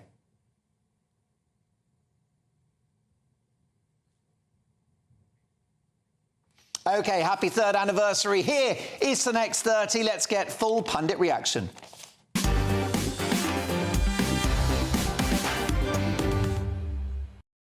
See, I told you it was live and spontaneous. I keep my promises. Listen, let's get the views of my top pundits. TV legend, the Green Goddess herself, Diana Moran. Ex-Tory MP and farmer Neil Parish, and academic broadcaster and anarchist Dr. Lisa Mackenzie. Diana Moran, will GB News still be here in 3 years' time? I most certainly hope so. I am a #1 fan of GB News. I feel proud that I've been around for some time on it. We were both 2 weeks ago on the programme that you said had so many viewers. I've actually experienced broadcasting right at the beginning before. I was there the very first day of BBC Breakfast, and everybody said, ridiculous television at that time, it's no good. They've said the same sort of thing about you. You're going to be there. People's channel, you really are. OK, I mean, Lisa Mackenzie, like I said, we're building the plane as it flies, but we make mistakes. We've made a few enemies. We've had our collar felt by the authorities. Many people don't like the channel. Do they have good reason not to like us? Well, I think some people do have good reason to not like GB News, you know, because if you believe in a lot of issues that gets raised by GB News and debated rigorously, you're not going to like GB News. I know lots of people who don't like it, but I actually know more people who do. 3 years ago, when this first started, I was asked by a friend who was going to work at GB News if I would come on as a guest. And I was very sceptical. I thought, I don't know what's going to happen here. But I came on, and I've got to say, I've been coming on here for 3 years, you know, on different shows. And what we get on GB News is a proper debate. We get a proper argument. We don't always agree. And the Saturday night is great fun, actually. So I think from where I come from, which is the East Midlands, people are watching GB News all the time. So it's definitely going to be here in 3 years. However, is GB News biased, do you feel, Neil Parish? Has it got an agenda? Many think it does. I don't think you do. I think you're probably anti-establishment, but I think that's good because I think the BBC, most of the established media, has an agenda, and I don't think GB News does. I think we can debate things properly. I think, as you say, sometimes the wheels might fall off things, but so what? I think that's what people actually quite like. I think perhaps things have become sort of too slick over the years, and I think sometimes the BBC is seen as just sort of mouthing the acquired wisdom, and very much a metropolitan acquired wisdom. And I think, I'm a farmer, rural area. I find that lots of people listen to GB News. Even some people listen to me, believe it or not. Well, rightly so, because you're a wise man. You are. I play it to the cows as well to make sure they've got something to watch as well. I'm sure the cows listen to GB News. It probably brings on their milk. Yes. Neil, briefly, if you can, we have come unstuck with the broadcasting authorities once or twice, Ofcom, who are there to regulate UK broadcasting. Doesn't that suggest that we are a threat to, I don't know, viewers and listeners? Are we a blot on the broadcasting landscape? Well, I think you're different, and I think you sometimes push the boat right out, and of course sometimes you will get your knuckles rapped. But in a democracy, we need a GB News. We need somebody to get out there and tell it how it is. And I think which is very likely now an incoming Labour government, which will be more politically correct than ever and more woke than ever, then I think GB News is going to be so essential. But I think your lawyers are going to have to watch, because I think you'll find with an incoming Labour government, I suspect they will be watching you like a hawk. OK, and well, see there's if they a warning. get you. There's a shot across the bows. In the spirit of balance, let me tell you that Labour will point to their commanding poll in the leads. In the polls, their commanding lead in the polls, they will suggest that demonstrates that Britain is ready for a Labour government. But it's all about opinions, isn't it? Let me know your thoughts about GB News 3 years on. gbnews.com/your say. Lots to get through, but next up, how about this? Princess Catherine makes her first public appearance since her cancer diagnosis. Is she on the road to recovery? I'll be asking the Queen of US Royal Reporting, Kinsey Schofield, who's in the UK and joins me live in the studio next. I'm Patrick Christie's. Every weeknight from 9, I bring you 2 hours of unmissable, explosive debate and headline-grabbing interviews. What impact has that had? We got death threats and the bomb threat and so on. As time passes, She could have saved Stump. You made my argument for me. My guest and I tackle the issues that really matter with a sharp take on every story. Went everywhere. something practical could be done. Or I can become something different. Patrick Christie's tonight from 9 p.m. only on GB News, Britain's news channel. This is GB News, Britain's news channel. Mervyn Kirsch was a boy when the war began. By D-Day, he was trained and ready to fight after years waiting. It was taking a long time. I suppose I was an agitator. He remembers reality unfolding to the sound of thumping guns. In the morning, I was about 5 o'clock, they woke me up to say we were going towards France now, and I could see the outline in the dawn. And I could hear couldn't see, but I could hear the shells, big shells going overhead both ways. Nobody was bothering to fire at me, which was quite good. Then I began to feel nervous, and I sort of realised it's not just an adventure, it's actual world war. Mervyn served in the Ordnance Regiment. His job was to get supplies like ammunition and vehicles onto the beach. When an advance party, including some of his friends, were destroyed, Mervyn stepped up. The head of me went a reconnaissance unit. We were supposed to go on D+6. The reconnaissance unit was going D+2 to find a suitable site for 200 drivers and 1,000 vehicles, which we were going to stock, all kinds. They went across, but they didn't get across. They were torpedoed, the only boat torpedoed that day. I was put on a boat that night, any boat, going across, and told to find a suitable site for vehicles and men. So I just crossed over, and I landed, got to the top of the cliff, and just with a strange driver in a tracked vehicle, told him just to drive down one of the roads and see what we can find. The People's Channel. Are the newspapers getting you down? My wife didn't divorce me that month. Struggling to separate the wheat from the chaff? I know that it's a bit of a circus at the best of times. Well, don't worry, Headliners has got you covered. We'll take the burden of reading the day's news, and if we get depressed, who cares? It's an occupational hazard, frankly. That's Headliners on GB News from 11 p.m. till midnight, and the following morning, 5 till 6 a.m. on GB News, the comedy channel. Nah, just kidding. Britain's news channel.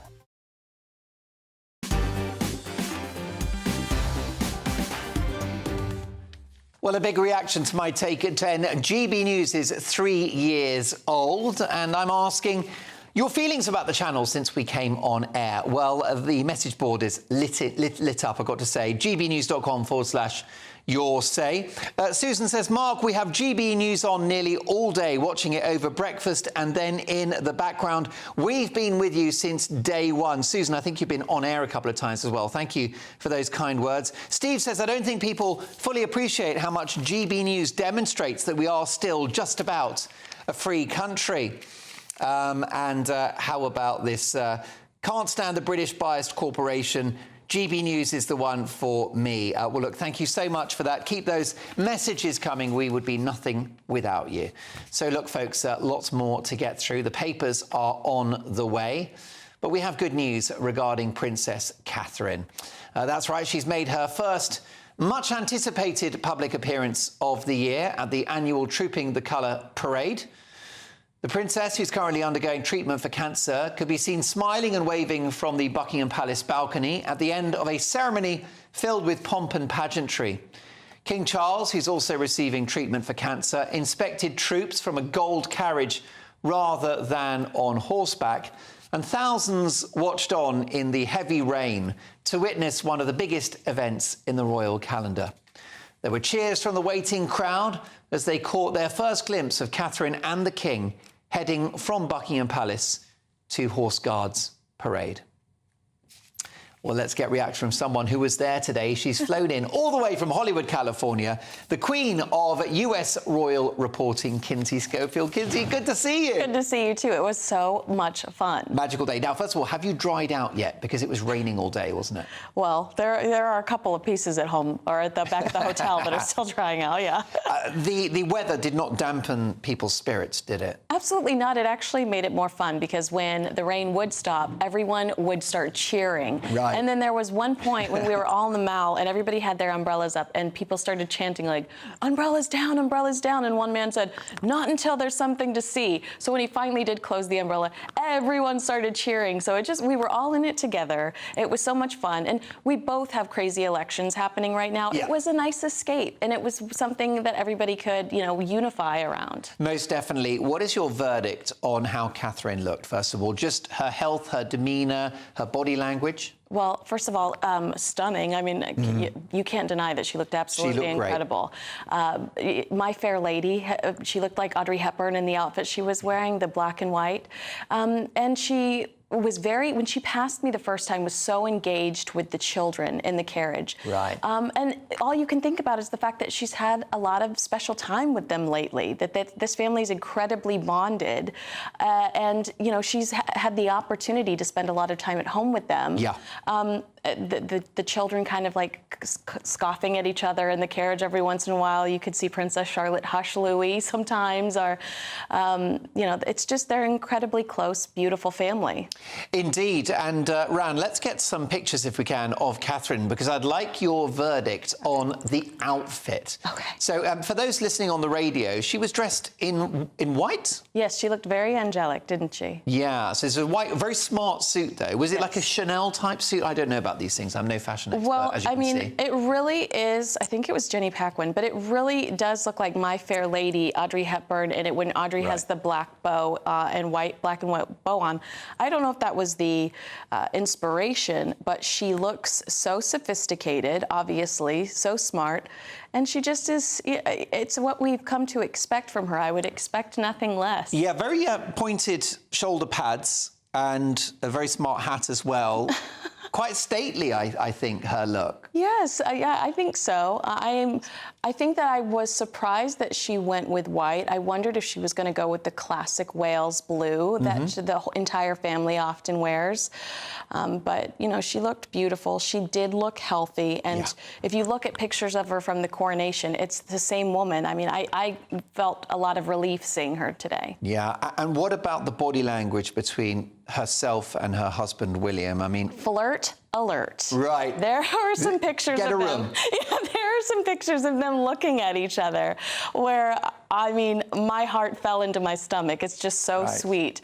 And I had this conversation with my mom. Cancer brings people closer. Yeah. And you did feel that way. Even looking at Prince George admiring his mother and father on the balcony, cancer does make families so much closer. And they've always been in love. You've seen her give him little rump taps sometimes when they're at engagements. But I do think that it was beautiful to see I won't together. be trying a rump tap on Mrs. Dolan anytime soon because I want to keep my hands. She's very strict.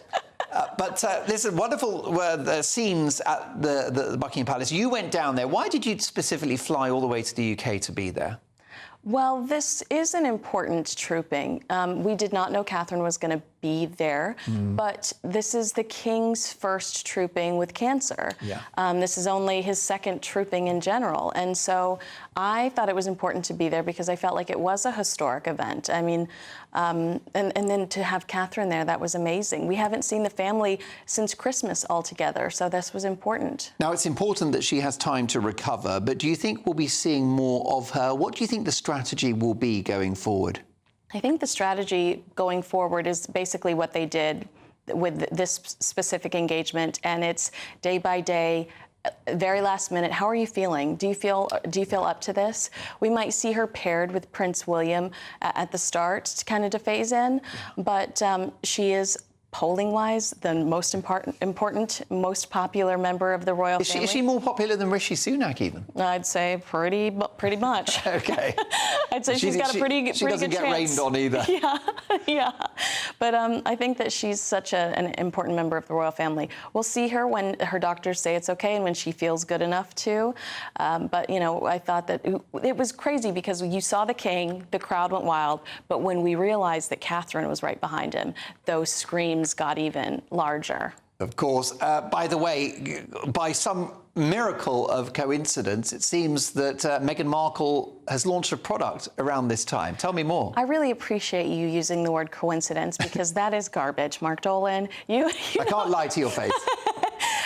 So one of his best friend, Nacho, who he plays polo with, posted some of Meghan's new dog biscuits to Instagram a few hours before trooping. Some of us I predicted this over a week ago, that Meghan would launch something would come up. You know, Harry and Meghan burn lots of bridges. You don't go posting a gift from Meghan Markle without permission from Meghan Markle. Obviously, Nacho had permission from Harry and Meghan to post this. Obviously, Meghan gave this to him, and it just seemed really kind of catty and unnecessary to do it right when we were having Catherine's big return. Of course, the couple would deny all allegations. I'm delighted to say that you're with us next week because you're in the UK for a couple of weeks, aren't you? I am, yes. So, listen, so excited to have you in Britain, and we'll see you next week in the studio. The Queen of US showbiz and royal reporting, Kinsey Schofield. Don't you think we should try to keep her? I think so. Let's organise an emergency visa. Folks, lots more to come. The paper's on the way with full Pundit reactions. See you in 2. Hello and welcome to your GB News weather update brought to you by the Met Office. Well, it's going to be quite an unsettled weekend with some showers, some longer spells of rain, even some thunder at times this evening. And it's all because of this area of low pressure which is swirling around the UK, sticking around for Saturday and also Sunday.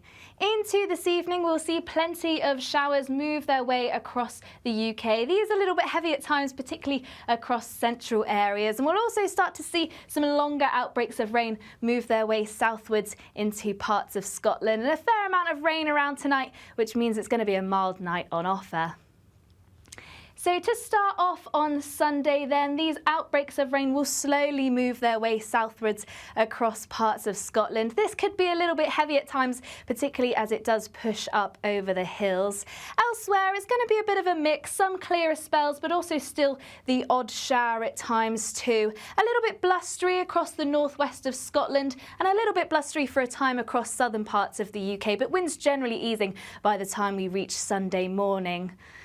On the whole then, for the second half of the weekend, a fairly unsettled day with showers, some longer spells of rain, and as the winds ease across the south, the showers will be fairly slow moving at times, but there should still be plenty of sunshine in between those showers, and the rain across the north will gradually break its way up through the course of the afternoon as well. A little bit warmer compared to today, 21 degrees across the southeast, perhaps even 22 degrees if we see those prolonged sunnier spells. To start the week then, still plenty of showers across the northern half of the UK, still merging at times to bring longer spells of rain, but overall a largely dry day across parts of the south and southeast with still plenty of that sunshine on offer. There will still be some showers in the outlook, however, from Wednesday onwards, plenty of dry weather on offer too, with those temperatures remaining around average. GB News is Britain's election channel. And when the big stories break, we're tackling them on Britain's newsroom. When we disagree, and we disagree a lot, it's even livelier than normal. We don't disagree that much. We do. His comedy, though, is revolting. I knew her, and unlike you. That explains Beverly Turner's temperament. It's a bit frosty in here, isn't it? He'll have one of me one day. For dartball practice. Britain's newsroom on GB News. Weekdays, 9:30 a.m. GB News, the People's Channel, Britain's news channel. Hi there, I'm Michelle Dewberry and I'm going to take a second to tell you all about my show, Jubes & Co. We start off with the issues of the day. We then bring in both sides of the argument. We get rid of the disrespect. And then you throw me into the mix. And trust me, I'll tell it exactly how it is. And then, of course, the magic ingredient, you at home. We mix it all together and what have we got, in my opinion, the best debate show in town. Monday to Friday, 6 till 7 on GB News, Britain's news channel.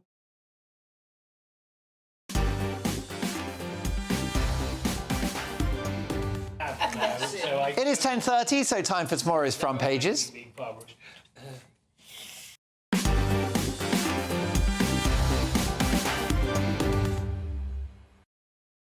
On Sunday, she's back. It's lovely to see you too, Kate. There are troopers and there are troopers, and today was a celebration of both. Trooping the colour in honour of the King's official birthday was a dazzling, dashing reminder of the skill, discipline and loyalty of our armed forces, writes Sarah Vine. But not even Seamus, the Irish wolfhound, nor Apollo and Juno, the two magnificent drum horses, could compete with the most dazzling trooper of them all, the Princess of Wales, in her first public appearance since she announced she was undergoing treatment for cancer. Also, Keir Starmer, my wife makes me feel complete and who I really am. Sunday Express, Rishi, we will keep the UK safe. Sir Keir, I will rule with an iron grip.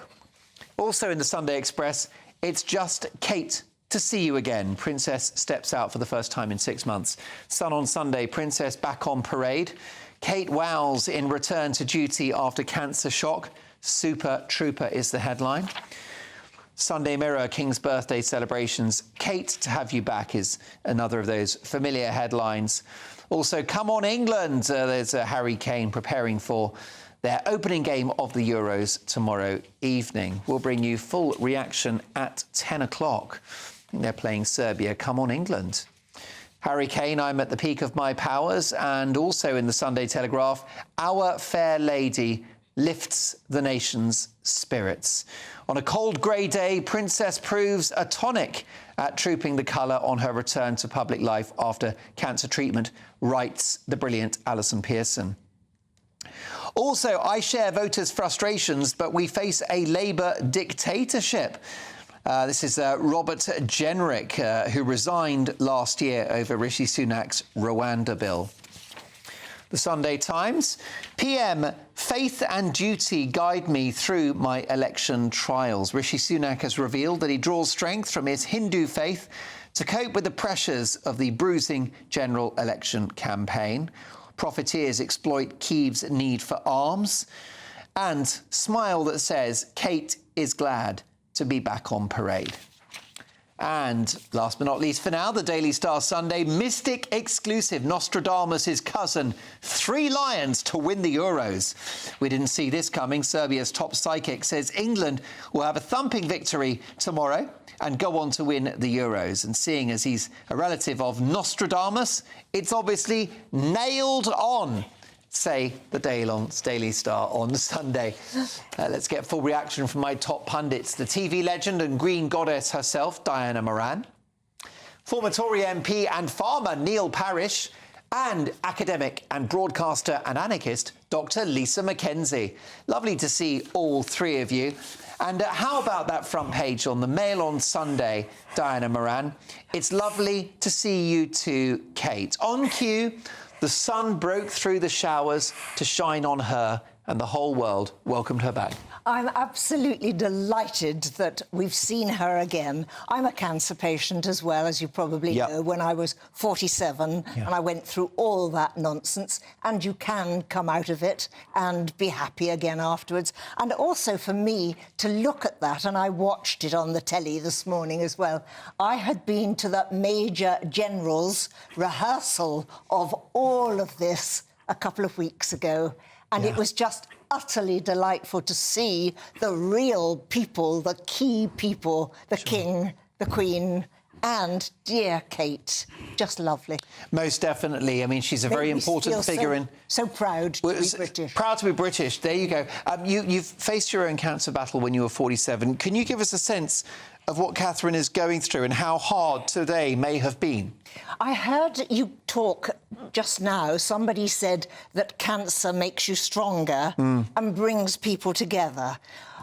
Once I had got over the total shock of what I had been told, and I was on my own when I was told it, I kept it a secret. I didn't want to worry my family and my friends, but of course, eventually, it came out because I was so high profile at the time. My life has been richer for the cancer experience. And I woke up from the anaesthetic, anaesthetic, do I mean that? Yeah. Yes, I do. That day, after 7 hours, and I said, to my God, thank you. I'll never waste a day of my life. And I hope that I haven't done. You most definitely haven't. That's so well put. Neil, Catherine is an important figure in the family and an important figure for the country and will eventually be our Queen. Yes, and I think, Kate, the British people are so fond of her.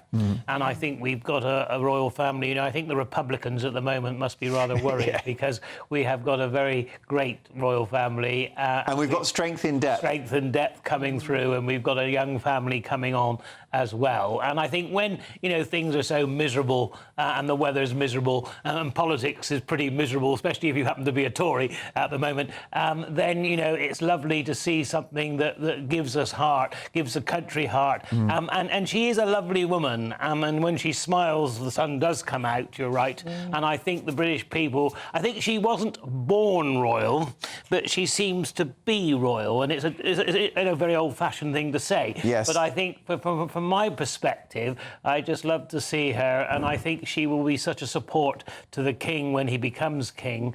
And, of course, what was interesting was when they interviewed the king and how fond he is of his daughter-in-law. And, of course, the fact they both got cancer as well. And I think we forget sometimes they are a family and they're in the limelight, but they are a family. And I think we're just all very happy to see her there. Now, Lisa, I know you're no great cheerleader for the royal family. No, I'm not. I am a Republican. I don't want a royal family at the head of our state. But I am not going to be mean about Kate. I'm not going to. I think she lives a difficult life, and I think, you know, as well as, you know, she's got the wealth, she's got, you know, but she's in the public eye all the time. There's no freedom. She's living in a goldfish bowl. Yeah, she is. And I think over the last few months, because I am on Twitter and I watch Twitter, there's been some very, very nasty conspiracy theories about her. And so I feel for her as a woman. And I think, even though I'm a Republican, and there might be thousands and millions of us out there that are Republicans, I don't think anybody would wish her ill over this. No, actually. I mean, do you think now, as a Republican, you're going to have to wait another couple of decades before the royal family fall? I think I'm going to have to. It's not going to happen. I'm realistic. I'm not utopianistic. I'm realistic. We've got the Republic is further away. Yes. Has been for a long time. Yes, it is. Yes. See, Mark, I think that the problem with a republic is that you've got to elect a president, and then, you know, you're much better to keep a royal family. Then the forces swear allegiance to the royal family, and it carries on. Because, do you agree with that? We would have had some very interesting presidents over the years had we elected them, and I suggest the country would not have wanted them. Look at the examples of presidents over the world at the moment. Biden. I agree with you. It's not great. Really, and the problem with a UK president, it would be a clapped-out ex-politician or celebrity, wouldn't it? Yeah, I agree with you. It would be President Tony Blair. I agree with you. President Gary Lineker. Yeah, I agree with you.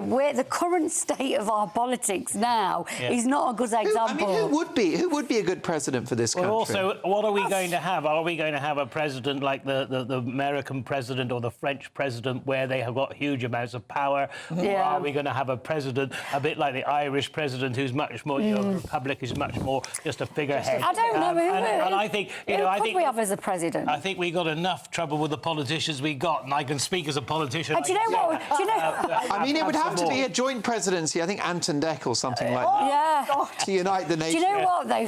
For the Spice Girls, split it 5 ways. For this, perhaps for this show. Yeah. It might be Nigel Farage. Strange things happen. You would agree with that, wouldn't you? I think, you know, like I said, I think we're much better off keeping our royal family, and that will be a much safer bet. Well, I think most people would say that. I think, Lisa, that like a lot of British things, I think the monarchy is a bonkers idea, which kind of works. I agree. Look, this is part of being British. I am British. It's part of being British, the royal family, and people not liking them is part of being British as well. What is fascinating, Mark, about our royal family is if you look, the whole of Northern Europe still have monarchy. They do. And yet Southern Europe doesn't, and it's quite interesting. And it's fact that we've got, you know, through the Anglo-Saxon world, if you like, nearly all still have monarchy. Most definitely. The Danes, But why it's the different Norwegians with Kate at the and moment Swedes. is because she was an ordinary girl, and she's brought ordinariness into the That with such style. Natural charm. With such style. Yeah. With such style. And naturalness. There you go. James, load up the cow clip. We'll use that as a trail for the next part, because I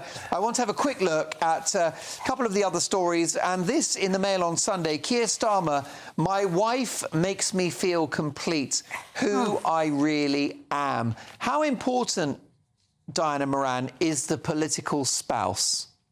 I would have thought incredibly important, because the politician is going to be battered all sides round. Yes. And to have some stability, i.e. in his spouse and his family around him, just brings him back to earth again.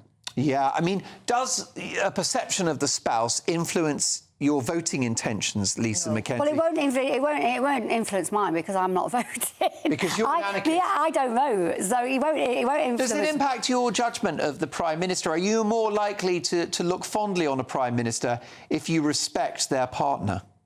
No, not really. Because it helped Barack Obama to have Michelle, didn't it? It did, but...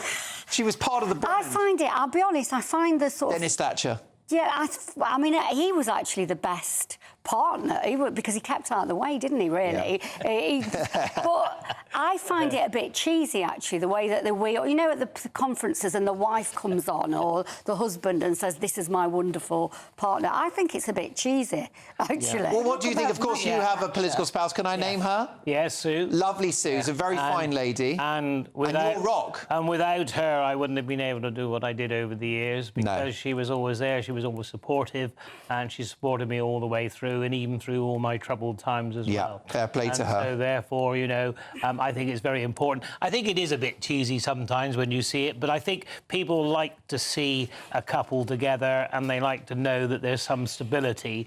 And I think, you know, your family background. But I always tried with my political career that Sue was always kept very much in the background, very supportive, but wasn't front of house, but she was always there. And that's what you need, I think. And because you don't want your spouse, male or female, to be the Prime Minister when they're not. Sort of Hillary Clinton syndrome. Exactly. Yeah. Like Maggie Thatcher and Dennis. That's right. Yeah, that's the dream partnership. She was busy being Prime Minister, and he was in his private members' club getting sozzled on. He certainly liked to drink. Did he? God bless him. Yeah. What a lovely man, and actually a very intelligent man nice too. Man. OK, folks, let's take a look at this video. This is of the police dealing with a cow that was on the run in the southeast of the country in London.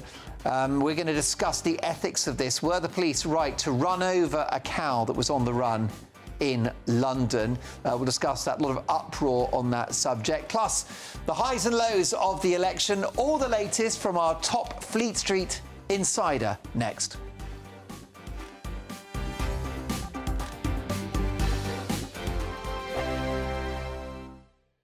This is GB News, Britain's news channel. Recent polling suggests dentistry has become the hardest NHS service for patients to access, within NHS treatments still 15% lower than pre-pandemic levels. So a YouGov survey reveals that more than 70% of Brits describe seeing the dentist as difficult, compared with 64% for GPs and 42% for A&E services. One British man, get this, he even took to flying 10,000 miles for dental care, saying the extra time and money spent was far less hassle than trying to get an appointment on the NHS. I mean, it's a sad state of affairs.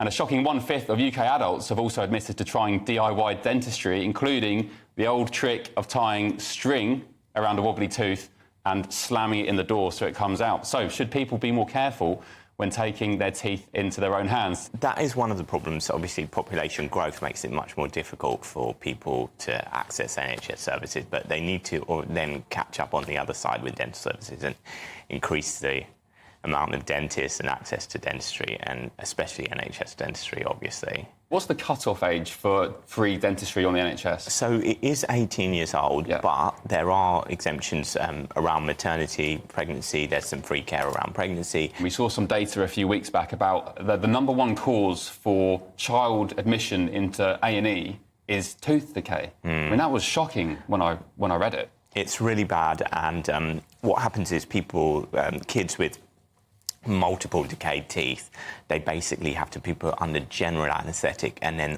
all those rotted teeth have to be extracted under general anaesthetic. Like, if those baby teeth start going crooked, then the adult teeth start going crooked as well. Right.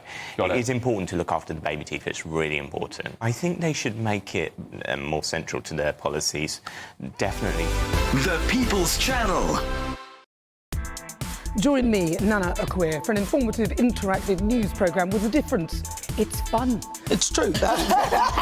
You're not wrong. No one will be cancelled. Lovely. Join me from 3 p.m. every weekend, only on GB News, Britain's news channel. Every Saturday, 10 till 12, we'll bring you all of the news that you need to know. We'll also remind you that there is so much to smile about. It's my favourite time of the week. I get to relax, enjoy some light-hearted stories, and let Ellie teach me about fashion too. That's Saturday Morning Live, every Saturday, 10 till 12. Only on GB News, Britain's news channel.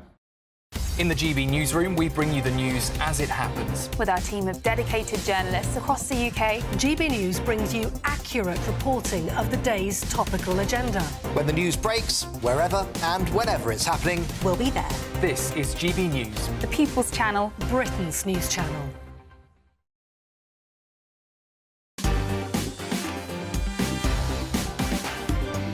Big animal. He was a big animal. OK, well, a big reaction to my take at 10. GB News is 3 years old. I've asked for your thoughts. Our website is gbnews.com/your say. And how about this? Sheila says, Mark, apart from the debates, I actually like GB News when they go local and highlight issues in all parts of the UK. I think it's important and brings a cohesion to the country if we all understand each other. Or maybe I'm just curious, but I like the regional reporters. Sophie Reaper is great, and so is Jack. Keep up the good work. Thank you, Sheila. Really appreciate that. OK, let's have a look at a couple of other stories. And let's have a look at this remarkable story which broke today. It's gone viral online. And it's the police who hit a cow in Feltham, West London. Now, the cow is OK, but you'll see that the cow was on the run. And what they've done is essentially brought the cow to a heel by knocking the cow over, basically. The cow has been injured, but I'm pleased to say not put down. So look away if you're easily offended by this sort of imagery.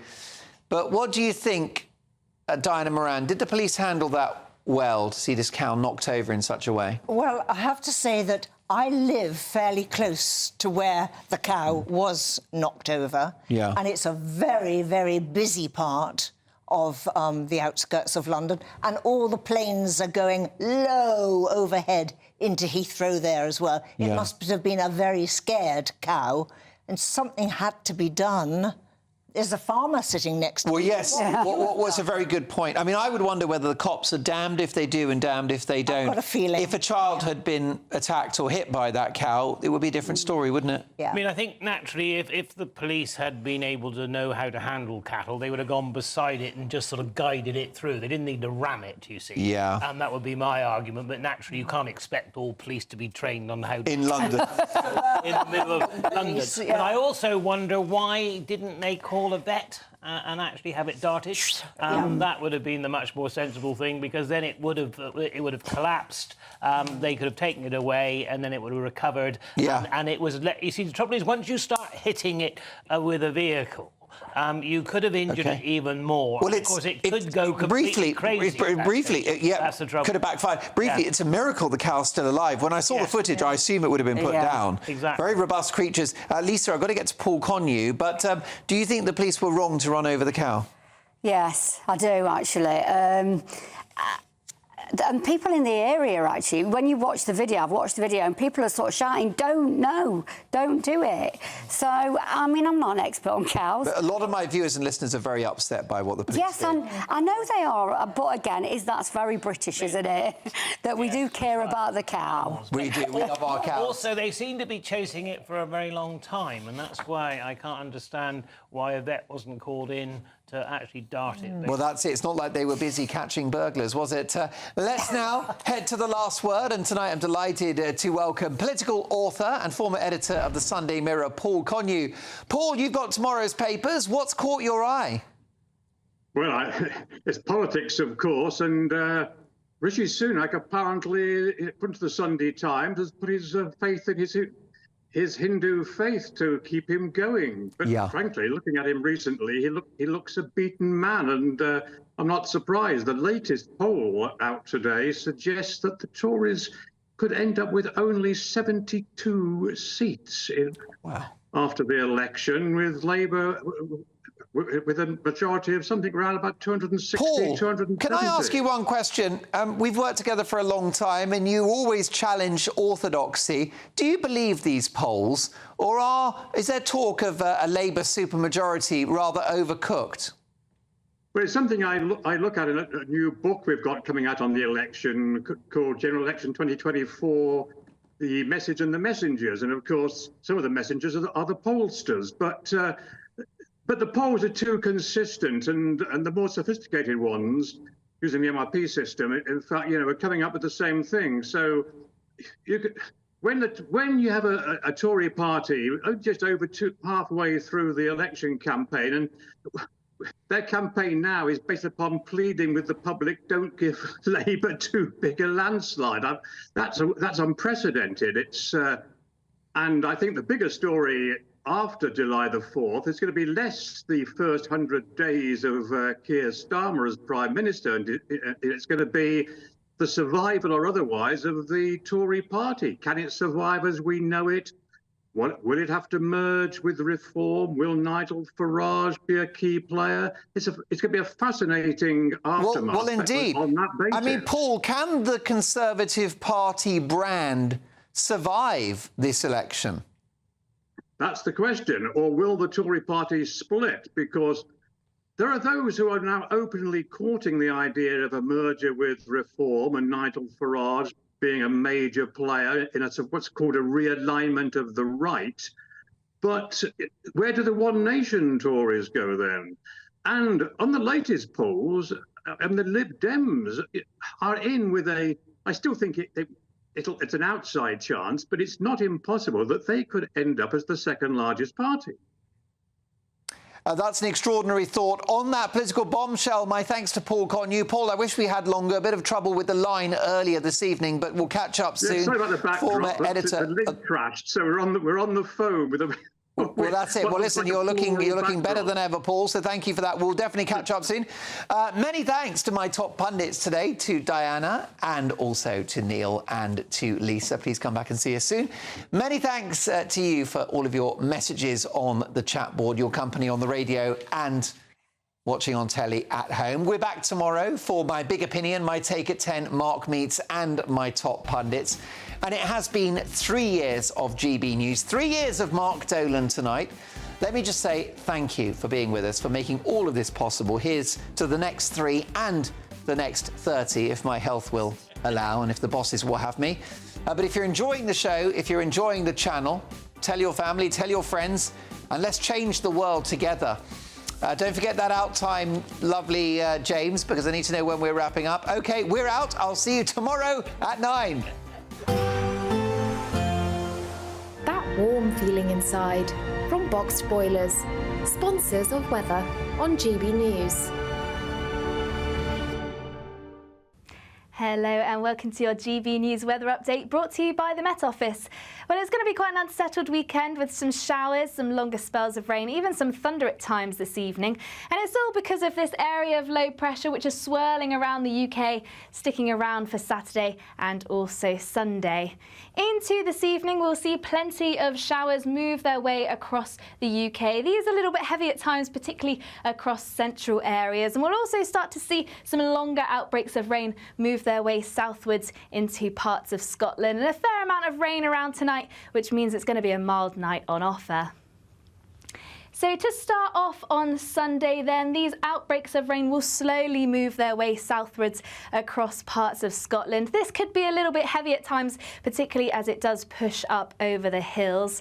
Elsewhere, it's going to be a bit of a mix, some clearer spells, but also still the odd shower at times too. A little bit blustery across the northwest of Scotland and a little bit blustery for a time across southern parts of the UK, but winds generally easing by the time we reach Sunday morning.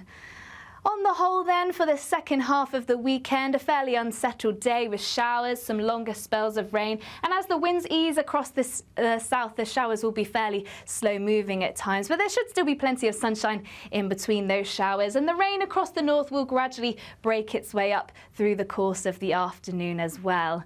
A little bit warmer compared to today, 21 degrees across the southeast, perhaps even 22 degrees if we see those prolonged sunnier spells.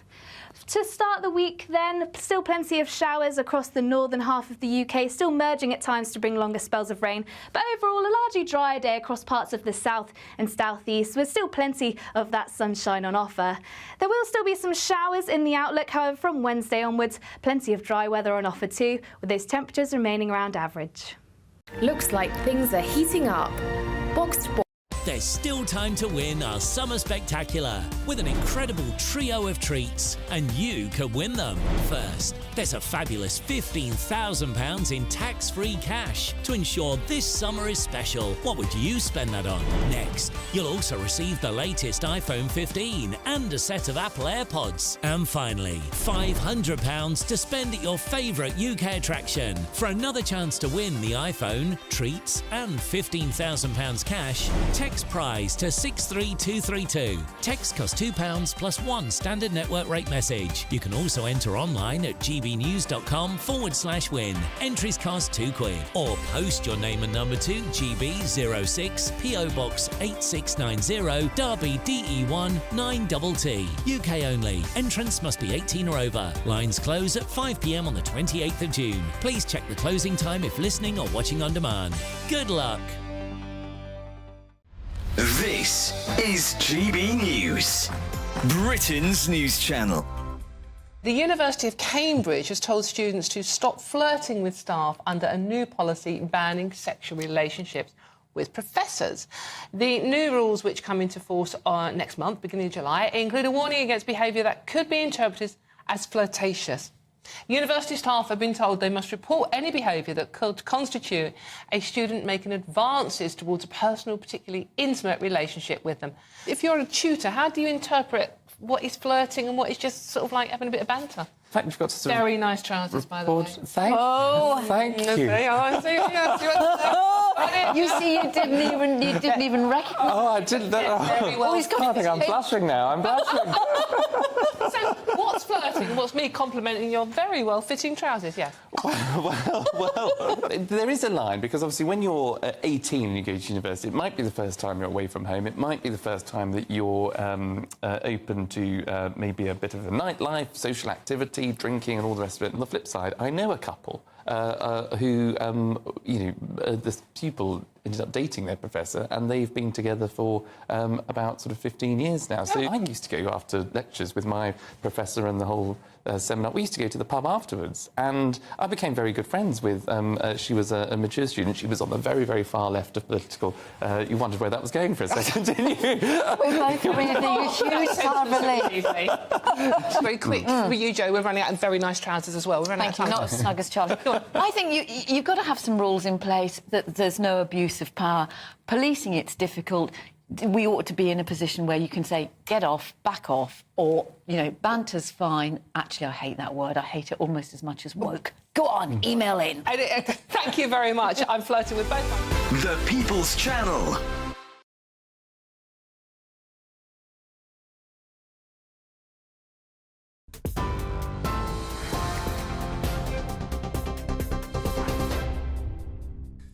Good evening, I'm Ray Addison in the GB Newsroom. Our top stories. The Princess of Wales has resumed some public duties as she continues her cancer treatment. Crowds cheered as Princess Catherine appeared with the King and other members of the royal family on the balcony at Buckingham Palace. A 41-gun salute and an RAF fly-past marked His Majesty's official birthday, following the Trooping the Colour parade. Well, meanwhile, Post Office campaigner Sir Alan Bates is among those recognised in the King's birthday honours list. The former sub-postmaster says his newly awarded knighthood is recognition of the sheer